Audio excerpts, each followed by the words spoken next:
How's it going, everyone? I am the Shaz, back with another SIFAS video. This time around, we're going to go over the upcoming events on the global server. This is based on event timings on the JP server, so I will be utilizing that information to let you know what to expect from now until the end of July. As a warning, I will also be bringing up some of the in-life events that coincided with campaigns on the JP server. Some of these, so far on the global server, have not come to fruition. Mainly the Love Live Festival campaign, which gave players a bunch of tentpole gacha tickets and other goodies during the lead up to the Love Live Festival. I will note, however, that version 1.4.1, which we are currently in on the global server, came after all the things I will be listing in this video. And with that, let's get started. First off, we are currently in the final hours of the Spotlight / Pickup Gacha banner with the Pana 3 UR. I personally do not advocate for pulling any of these types of banners unless you're an Oshi scouter and you have money to burn.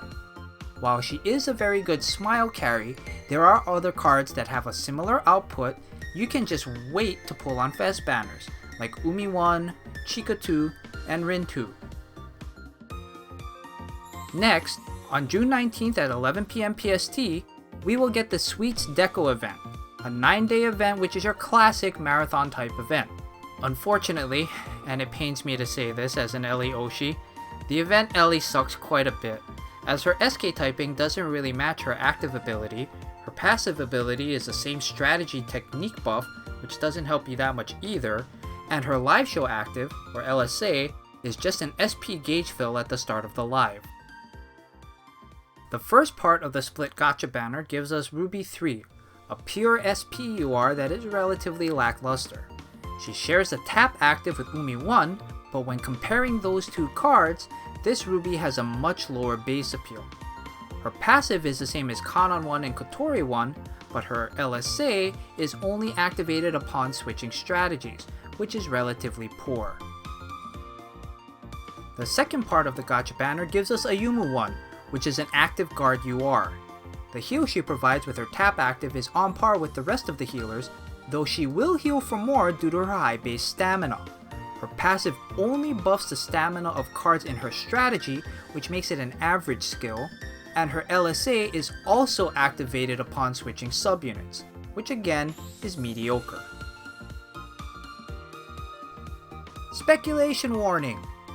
In the middle of the Sweets Deco event, there is a possibility for another mini event that happened in the JP server that coincided with the first unit live from Guilty Kiss, which gave us new Romantic Sailors, a smile attribute song, for a limited time. This would also be the debut of the newest difficulty, Advanced Plus. NRS Advanced Plus difficulty has a recommended appeal of 11,000 and a recommended stamina of 81,000. Not only that, but to S-rank this song on Advanced Plus, you need to hit 9 million voltage.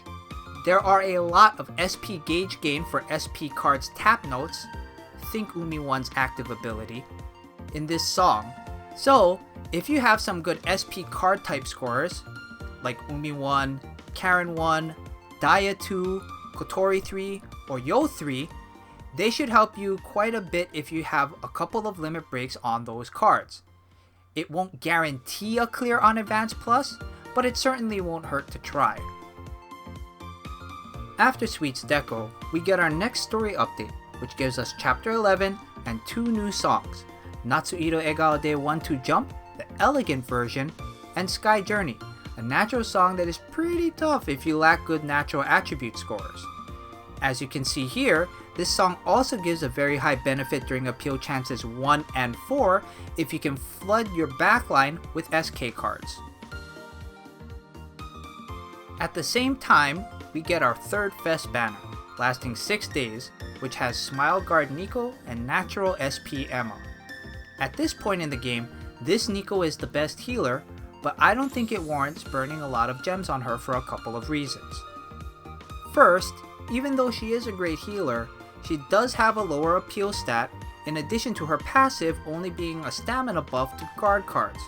Her live show active, however, has a 10% chance to heal 5% of her own stamina whenever you take 500 damage, which is almost every advanced difficulty song out there. As for Emma, her tap active ability is in line with the rest of the SP gauge fill cards, 8% at level 3, though she has a slightly lower base appeal than the Yo 3 from the Miracle Voyage event we just finished, but she has an extremely high technique stat, 7934 maxed out at limit break 0, with a crit rate of over 38%. Her passive is identical to Honoka 2 and Kanan 2, but her LSA is relatively weak, an SP gauge fill when you switch strategies. Unless you're a Nico Oshi or an Emma Oshi, I would hold off scouting on this banner, especially if you already have a strong healer or shielder. Next, roughly around the beginning of July, we will have what I think will be one of the most contested events to date on the global server, the Rico Maki exchange event. Right before this, however, we should be getting Nijigasaki subunit songs. This includes Supernova by Diver Diva, Dreamland Dreamworld by Azuna, and Sing and Smile by Quartz.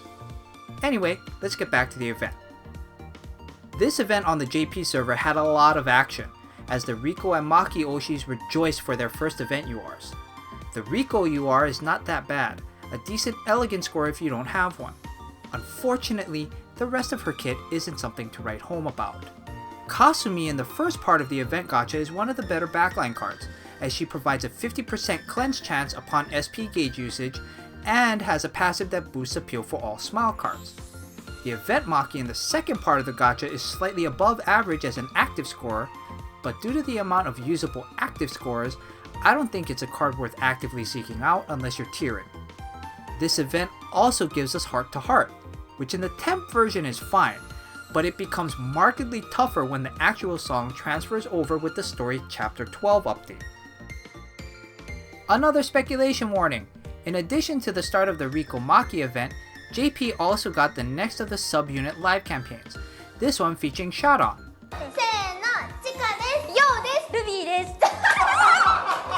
And their single Braveheart coaster. This song, like NRS before it, gave us an Advanced Plus song option with the same requisites as NRS, 11k voltage suggested, 81k stamina suggested. The difference between this song and NRS, however, is the multitude of minus 50% appeal gimmick notes that force you to have at least 2 very strong subunits to pass the song. The pickup gacha after the Rico Maki event is pretty weak. The U Arena is okay, but she has a really strange kit. She's an elegant SP card with a similar appeal at LB0 to Nico 1, but she's a healer who heals based off of her current technique stat. Her passive increases the technique of fellow first years, and her LSA is an addition to the SP gauge at the beginning of a live.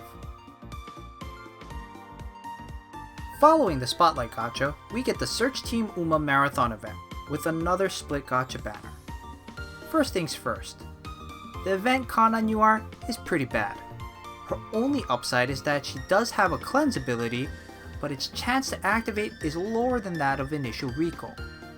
The first part of the event gacha banner is Honoka 3, which is a really good pure score, just behind Yo2 and Shizuku 1, but her active ability and LSA are pretty mediocre. The second part of the gacha gives us Pun Queen Ai's first UR. She's a pretty good shielder, which I would compare to Ruby 1 but with a higher base appeal. Her downside, however, is that she has a weaker passive ability and a much weaker LSA. Final speculation warning!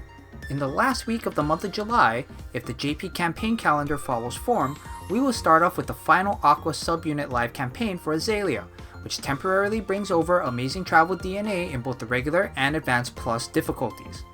Much like NRS and BHC before it, DNA's Advanced Plus difficulty has the same stat suggestions, but instead of a bunch of minus 50 appeal tap notes like in Braveheart, it has a bunch of minus 50 skill activation tap notes, which will probably give a lot of you Genki Zenkai Day Day Day PTSD.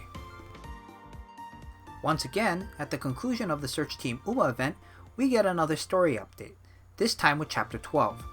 With the Chapter 12 update, we get the attribute version of Heart to Heart, a smile song with 9500 recommended voltage and 73,000 recommended stamina, in addition to Wake Up Challenger, a cool song with the same recommended voltage and stamina. Of these two songs, Heart to Heart is the easier song to clear, as the overall song gimmick is cleansable, whereas Challenger cannot be cleansed. Additionally, Challenger's appeal chances and gimmicks revolve around having split strategies, as the first AC reduces non-SP card appeal by 50%, the second and fourth ACs reduces non-guard card appeal by 50%, and the last AC reduces appeal of non-voltage cards by 50%. The end of July also gives us the 4th Fest banner, with probably the most potent Fest UR lineup since the first Fest banner. The Fest Mari is absolutely bonkers. Think of a cool attribute version of Ruby 1, but with more balanced stats across the board. They share the same passive and LSA, but Fest Mari heals stamina based off of her technique, which is the 8th highest at limit break 0 at this point of the game. Crunching the numbers, with both having their tap active at level 3, this Fest Mari recovers about 300 stamina more than Ruby 1 shields for, with both skills activating at a 33% rate. The Fest Kanata in this banner is no slouch either. She has the 4th highest base appeal at this point of the game, trailing only Fest Setsuna, Fest Karen, and Maki 1. Fest Kanata also shares the same passive and LSA kit as another great scorer, Kanon 1. Her tap active, however, is slightly weaker than that of Kanon 1, as it only gives an appeal boost to other 3rd years at a 6.6% boost for 5 notes at level 3 versus Kanon 1's at the same level, which is an 8% appeal boost to all cards in the same strategy for the next 5 notes. And that covers all the upcoming events through the end of July, including some of my own personal speculation based on the JP server timeline. As we get closer to the middle of July, I'll make sure to get you guys another video covering August and September, which brings us a lot of great new songs, more fun themed events, and what should be the debut of SBL on the global server. Thank you guys for watching. I'll see you again next time.